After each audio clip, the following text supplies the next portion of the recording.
feel like I'm going to regret this later. Hopefully that is not the case. Hello! You guys seem to really enjoy my reaction to Kendrick Lamar doing his Super Bowl performance. So I thought it would probably be a good idea for me to figure out a little bit more about this beef. Now, me being Caucasian, I went to the one source that I knew wasn't going to lie to me, and that would be ABC News. So ABC News apparently did a segment, and I feel like it was probably made for me to explain the Kendrick Lamar Drake feud. So I know that there were like some songs that were released like back and forth, kind of like a traditional like rap battle kind of thing, but I'm not quite positive about all the rest of it. Like what really kind of like, what led to this? Like who stepped on whose toes? Who did what? Where did this begin? And why? So come along with me as we dive into this beef a little more than probably anybody wants to. Let's go. Kendrick, look up, look up, look up! Think you've seen rap feuds before? You haven't seen anything like this one. Hip-hop has never seen a beef quite like this. Two hip-hop titans going head-to-head. Pop music had Madonna and Cyndi Lauper. Hip-hop has Drake and Kendrick Lamar. I mean, I feel like hip-hop also has had like, Biggie and Tupac. Like, I feel like that was a big kind of thing. So, I mean, I don't know. I feel like rap ones are a little more, I feel like it's a little more common, but this definitely, let's keep going. A clash of titans, the Pulitzer-winning Super Bowl headliner. My name's Kendrick Lamar, and I'll be performing at Super Bowl 59. Meet me in New Orleans. And winner of 5 Grammys this year, including the coveted Record of the Year for Not Like Us. We're gonna dedicate this one to the city. Compton, Watts, yeah. Kendrick Lamar is having the best week ever. Versus the second most streamed artist of all time. I am so happy. Okay, I will say that I am happy that this was like a recent release that they did. I am a little bit, I am happy about that. That way it got all of us up to speed on what was going on before the performance potentially, or maybe shortly after, but let's keep going. With club hits like Nice for What. Drake has always had some commercial success and has been able to sell out arenas and stadiums. These are two icons. You guys are huge artists. You guys are the biggest of the biggest. Some select. Drake was also, he played a kid in a wheelchair on a show called Degrassi that I absolutely binge watched all of 8th grade. I'm a little ashamed to admit that, but that was where I knew Drake from first. That he was the kid in the wheelchair. Taking sides. Who is winning?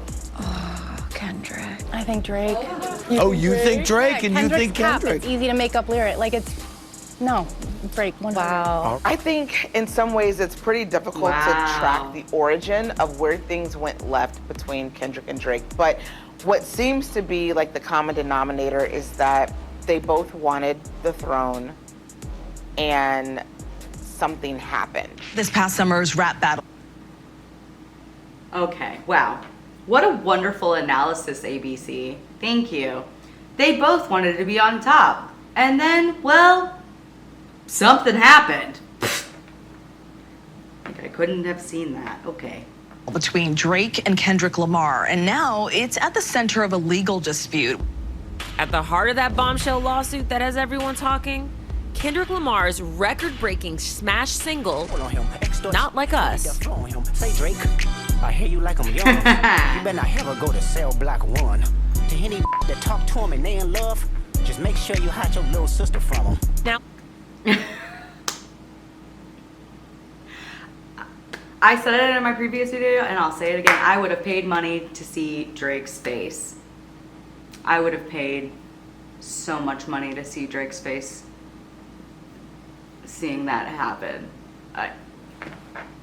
Drake is suing the record label that represents them for defamation. He's arguing that the lyrics of Not Like Us that say he's a certified pedophile or that he likes underage women are unfounded and that they didn't do their due diligence.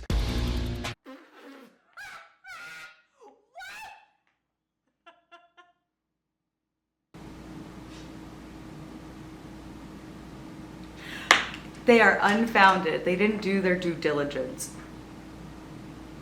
Okay. Oh. That's a little dicey. That's like a not denying, but denying. Weird. I don't like it. UMG has denied all wrongdoing, but the saga has the entire universe talking about it. I think that Kendrick would love the mainstream success that Drake has been able to accumulate.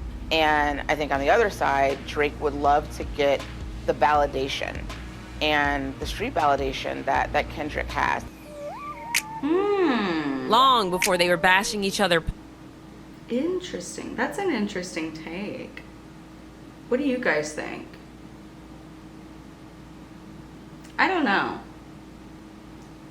I feel like Kendrick is kind of looking at this more like it's like a contest, like an actual, like kind of like an athlete, you know? And it's kind of like if you're gonna be the best of the best, like be the best, like. And I mean, I would say him having the Pulitzer Prize definitely kind of validates him for being the best. Just saying. Publicly, Drake and Kendrick were both budding stars in the industry.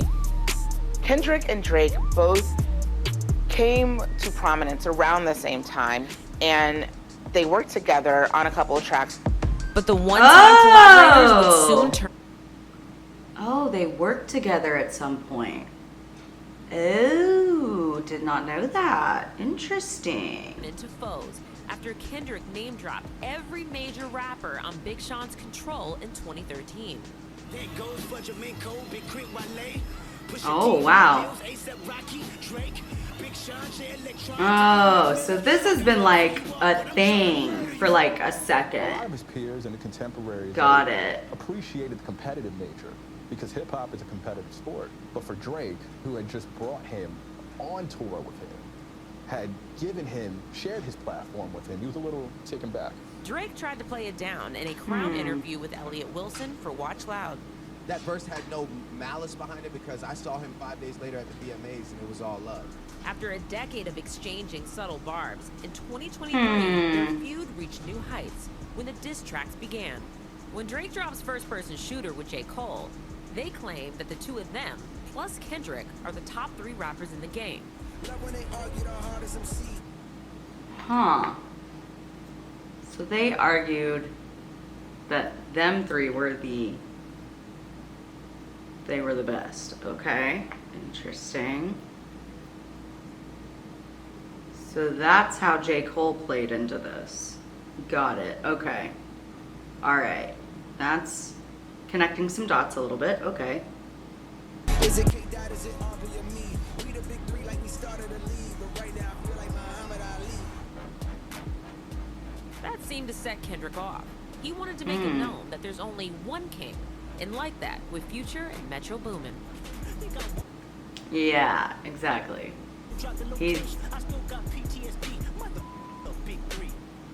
Yeah. With the battle It's of just Full Big Swing, Me. Drake and Kendrick both dropped back-to-back records, but the biggest blows are still to come. Drake released a song accusing Kendrick of domestic violence, and Kendrick releasing another going after Drake's entire family.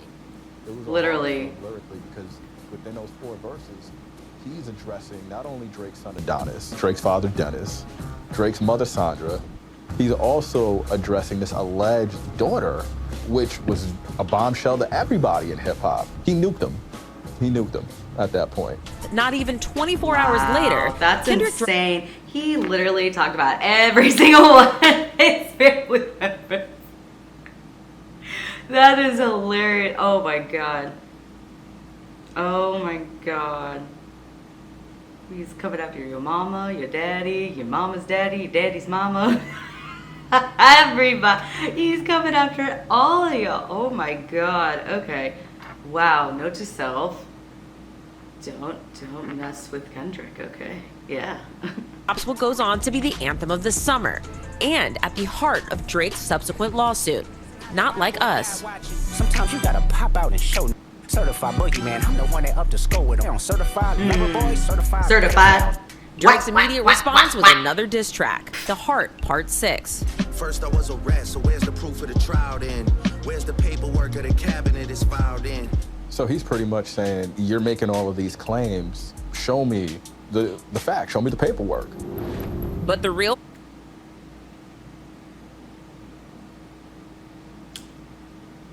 Please don't tell me. Don't tell me that, like, we do get some of that paperwork. Like, there's no way that, like, Diddy doesn't have a hand in this, right? There's no way that, like,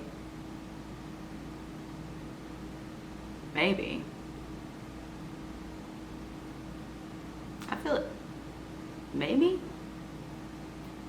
Paperwork was filed in court when Drake sued not Kendrick Lamar, but Universal Music Group, or UMG, which represents both artists. All of these lyrics, and even more, is at the heart of Drake's lawsuit because he's saying he's not a pedophile. He's never been adjudicated or even arrested or charged as one. He's not in any kind of sex offender registration list. And so all of these allegations are defamatory and they go directly to the harm that he points out, or even just his reputation falling by the wayside because of it. Claiming these accusations led to a shooting that injured one of Drake's bodyguards. Oh, wow! The record label promoted Kendrick at the expense of Drake's career. UMG saying in a statement, in part, not only are these claims untrue, but the notion that we would seek to harm the reputation of any artist, let alone Drake, is illogical. Further saying, he now seeks to weaponize the legal process to silence an artist's creative expression and to seek damages from UMG for distributing that artist's music. We have not and do not engage in defamation against any individual. We will vigorously defend this litigation. ABC News reached out to both Drake and Kendrick Lamar's team for comment. Drake's team did not respond. Kendrick's team declined to comment. Neither team said anything. Fantastic. Suing anybody because of a rap beef. Are you guys taking the fun out of the art? Maybe. Yeah. Does Drake have a stance where he feels like it's a defamation of character? I don't know. He got bruised. He didn't get killed. Rap feuds have been ingrained in hip-hop culture since the mid-'80s. From Ross heading back at the rap trio UTFO with Roxanne's Revenge to Cardi. See? Okay. So there are more. Okay. Of course, the only one I could think of is, Biggie and Tupac. But yeah, so like, this has been a thing for a minute, and Drake's suing. Which kind of feels like a, you got your feelings hurt kind of thing. He and Nicki Minaj igniting a feud in 2017. But perhaps the biggest of all goes to the There we go. Okay. Thank God. What people don't understand is Biggie I and knew Pac were it. really friends. Really friends. DJ Enough was Biggie's tour DJ. He had a front row seat to how the feud. Yeah, they were friends. I always felt like with these rap beefs, if they could all keep it on record, if they could all keep it on stage, that's to me what I wanted. But Biggie died. Pac died. Something was terribly wrong. And then all of a sudden, it wasn't funny anymore because we lost both of them in a very short period of time. It was beef, it was hip-hop, but that losing them was not hip-hop. This is not Drake's first beef. In fact, the rapper poking fun at himself in an SNL sketch back in 2016. Hey, anybody using this chair? Actually, I was you. Oh my God. These records are a part of hip hop culture. To a certain degree, yes. I mean, I know everything's always been about. Drake's a little ridiculous. Okay, why are you picking beef with everybody? For why? Like, just why? Boasting and bragging, and that's always been a part of like who we are, and we're telling stories, and half of the stories are fake, you know, like a lot of these guys portray gangsters, but they're not gangsters. The real gangsters want to be rappers, and the rappers want to be gangsters. It's a tale. In the battle of the wordsmith versus the hitmaker, each rapper now fighting for the top spot in hip-hop. At the end of the day, Kendrick should continue riding this wave. He's about to go on world tour, so show the world what a lot of us have known about you for so long. And moving forward, Yes. Let your colors shine, Kendrick. Let them shine. Like, seriously. Tour. But I think the beauty, at least I'm hoping what the beauty is one day they can get back together and maybe give us some good music together. And maybe they will both win a Grammy for that one. I don't know that they will ever be friends again. Or they may be able to be friendly with each other, maybe, after each one. I mean, after, I feel like a lot's gonna have to happen for that to happen, right? Wow, okay. Well, now that I've had that all explained, it does make everything from the Super Bowl have a lot more context to it. Good to know. Well, that's everything I have for you guys today. Thanks for watching. If you guys like this video, please give it a thumbs up. If you guys have any suggestions for videos you'd like me to do a reaction to, please leave them in the comments down below. And give your girl a sub. That is always helpful. And until the next time I record, I guess I'll see you guys later. Bye.